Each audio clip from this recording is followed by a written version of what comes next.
This is Total Telecom TV talking to Almar Al-Omar, the CEO of Zain Kuwait. Omar, let's start by talking about what you've seen as advancements in mobile broadband in your region this year. Yeah, although we have launched our LTE network at the end of 2012, but in 2013 actually we see more and more of the LTE rollouts happening across the region. That comes from a greater demand from the customers, and I'm sure, as we will discuss later, the launch of LTE Advanced as well in this year, inshallah. Yes, but you were first, and you've had tremendously good growth rates. How have you managed to achieve that? I think we have a great value proposition for our customers, and and I need to note that from day one, our LTE is nationwide coverage, end to end, and wherever they used to have a signal of our 2G or 3G network, today they have an LTE coverage as well, and that I'm sure made a difference compared to our competitors in the market. Now, across Zain as a whole, I think the data rates have reached about 13%. Is that reflected in Kuwait? Are you finding the same sort of proportion of data usage? Yeah, our revenue that comes from data today stand way beyond 25%. Actually, it is more than the group average or any other operator within Zain Group. Plus, I think is the highest in the region, if it's not one of the highest in the world as well. Well, that's good news. You must be a very happy man. Yes. Just talking about LTE generally, again, it says you've got about 9% migrating over. How are you going to get more and more customers to enjoy the LTE experience? I think it is more related to the penetration of LTE-enabled devices and smartphones. The more devices available, we will see more migration.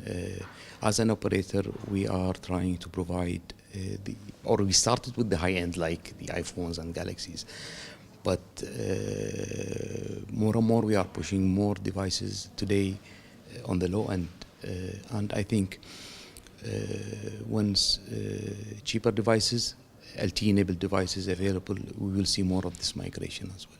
Yeah, is pricing quite an important issue, do you think? It must be something you're getting right. You're getting those growth rates coming in nicely. Initially, when LTE was launched across the world, there was a controversy, let's say. I think it's not anymore the case. It's a technology, it's a service that's available for our customer. I think we are selling capacity more than technology. So if you have the device, you will enjoy the service. What are some of the technical challenges that you face? Is it in fact capacity, or is it something else, would you say? I think with LTE especially, the CS fallback, as you understand, or you know maybe already, voice is not available on LTE when LTE started. So for you to make a call, there is what they call CS fallback. So you have to fall back to the 3G network.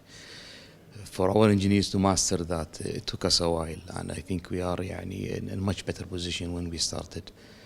And the next challenge will be VoLTE, the voice over LTE, and that is coming, I understand, early next year, and it will be available widely across the world. Tell us a little bit more about your LTE deployment and the scope of it. We have started. Our plan is wherever we have an LTE coverage, LTE will be available. What about in the enterprise space? What scope do you see for LTE in that area? Enterprise, let's say, high speed with a bigger capacity is very important to our corporate clients, and we have piloted a few projects already, and the feedback is very positive, and I think this is where LTE will be taken advantage of, especially on the enterprise side, and we think we are in a position to provide enterprise solutions, not only connectivity. It is a very lucrative market, and inshallah very soon we will be there. So throughout this deployment, obviously Huawei have been an important partner. How have you enjoyed that partnership, and what about the future? Of course, let's say from Zain perspective, the way we deal with our partners is part of our team, and Huawei has been part of our team, especially on the access side. They run all our networks, LTE, 2G and 3G as well. And we value that partnership, and we hope that will continue, and they continue providing us with the state-of-the-art technology, and this is what we expect from them. Yes, and we're seeing these networks really transforming people's lives, aren't we? Oh yeah, yeah, of course, and we have seen that more and more, and I think it's not anymore going to be a choice.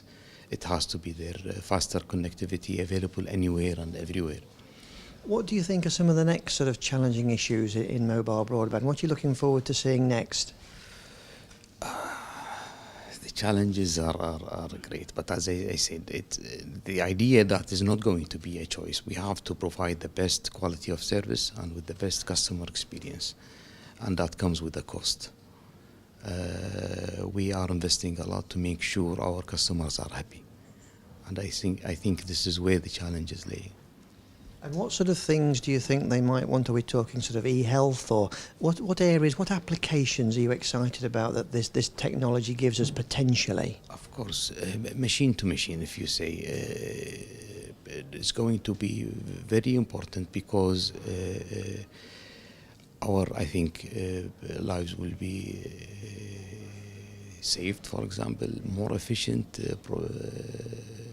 benefits. يعني we could write list about the benefit that could come out from the machine to machine eventually. There is a lot of development happening today.